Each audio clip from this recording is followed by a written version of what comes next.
Sa nakaraan nating video ay nasubaybayan natin na ating bida ay pumunta sa Starshine Marshall Hall upang manood ng laban ni Tang Xinliu. At ngayon naman subaybayan natin ang panibagong hamon ng buhay ni Hansen. Patuloy na isinasagawa ni Hansen si Jad Esken at nakabawi pagkatapos na bumalik siya sa bahay. Tuwing 2 araw ay nagpunta siya sa santuaryo ng Diyos upang suriin ang hayop na may tanso na may tanso. Kinuha ang hayop kalahati ng 1 buwan mula sa oras na nilamon nito ang itim na kristal upang maging isang nilalang na mutant, ngunit ito pa rin ang laki ng isang ordinaryong hayop na may tanso na may ngipin, habang ang mga hayop na may tanso nahan ay nakita ay 2 beses sa laki. Bilang karagdagan sa laki, ang isang umusbong niya ay hindi mas malakas, kahit na hindi malapit sa isang tunay na mutant. Kinuha ni Hansen ang kanyang halwang metal na sandang at sinampal ang hayop sa leeg, ngunit hindi naging sanhi ng pinsala. Ito ay ang kanyang sandang na chip. Kaya't medyo naiiba ito sa isang ordinaryong. Si Hansen ay humuhugas sa isang madugong mamamatay tao at nasnap ang leeg nito sa pamamagitan ng lakas. Pinatay ang hayop na may tanso na may tanso. Ang tunog sa kanyang isip ay labis na nasisiyahan si Hansen, ay maaaring magmukhang iba kaysa sa isang ligaw na hayop na may tanso na may ngipin, ngunit maayos ito hanggat ito ay talagang isang nilalang na mutant. Ngayon kung ano ang nakakagambala sa kanya ay kung paano ibenta ang mutant na tanso na may ngipin na tanso. Kailangan talaga niya ang pera, o kung hindi man ay makakain lang niya ito upang makakuha ng mga puntos ng mutant geno. Ito ay masyadong mapanganib para sa akin na ibenta ito na nagpapakita bilang dolyar, ngayon na ang buong kanlungan ay naghahanap para sa kanya. Ngunit magiging mahirap din kung ibebenta ko ito gamit ang aking sariling tunay na pagkakakilanlan. Nagpasya pa rin si Han Senador na gumamit ng pangalan ni Dollar pagkatapos ng ilang pag-aalangan. Si Su Xiaoqiao ay nalulumbay sa mga araw na ito.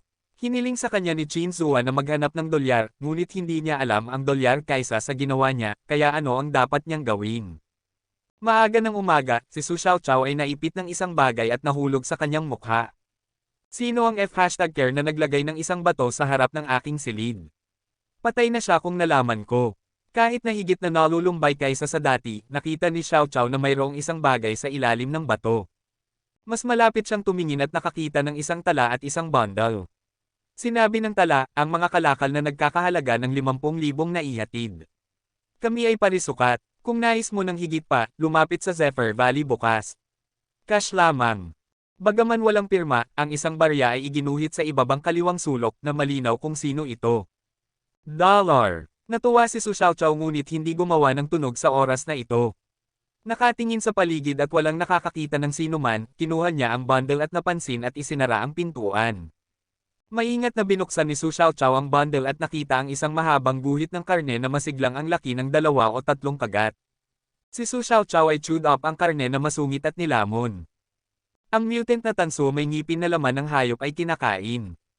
Isang mutant geno point na nakuha. Ang tinig sa kanyang isip ay nagulat kay Xiaoqiao, mutant tanso may ngipin na laman ng hayop. Kaya't hinabol ito ng dolyar. Dapat ay mayroon na siyang higit na hiniling niya sa akin na magdala ng pera sa Zephyr Valley.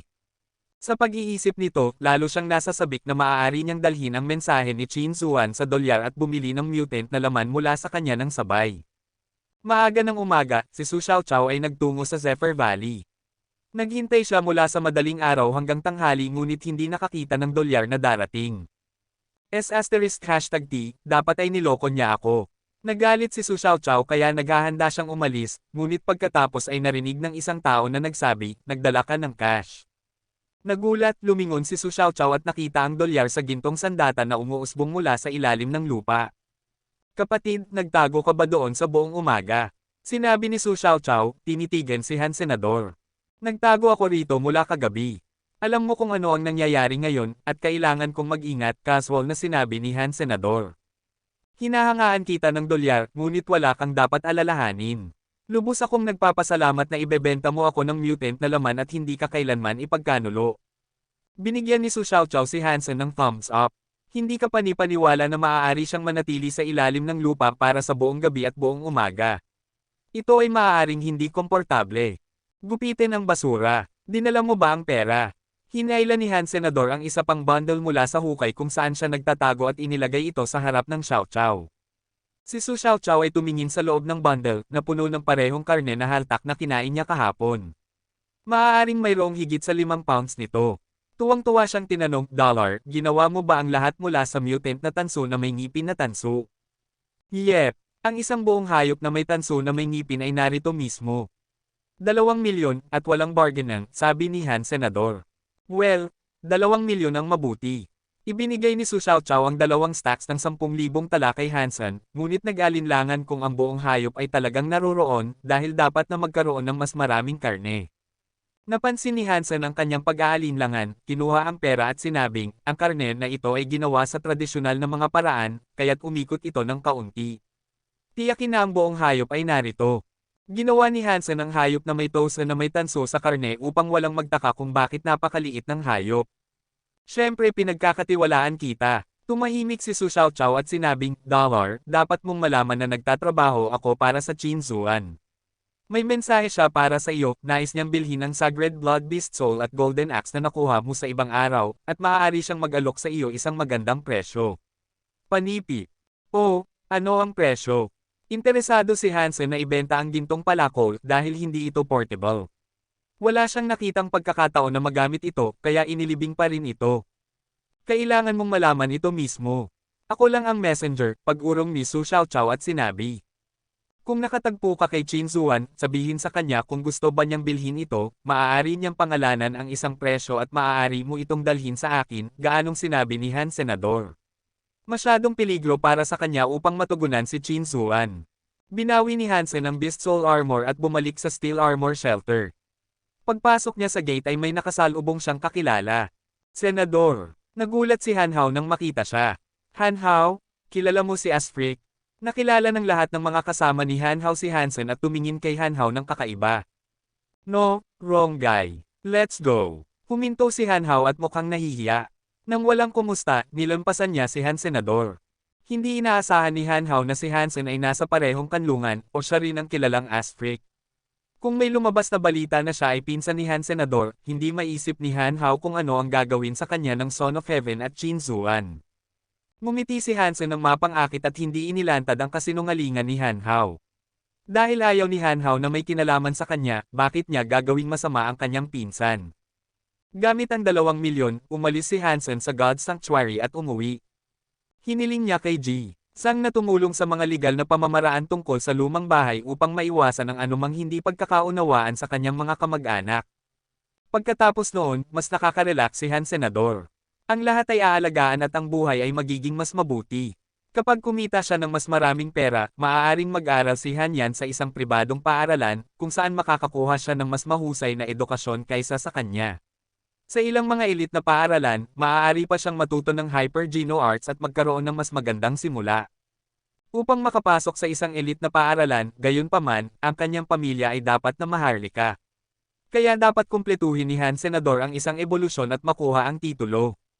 That would be a piece of cake for me.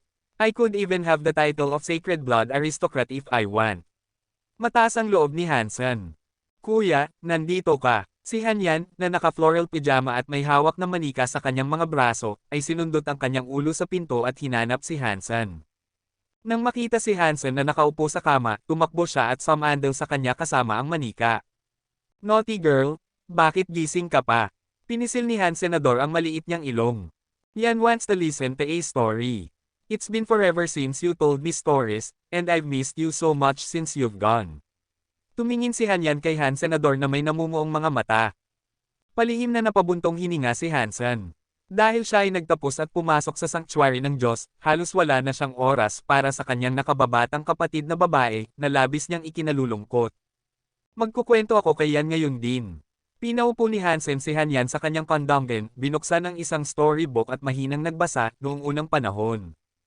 Pagkatapos bumalik ni Hansen sa God's Sanctuary, nagpasya siyang hulihin ang isang primitive na nilalang para pakainin, na, hindi ka panipaniwala, magiging mutant sa loob ng kalahating buwan.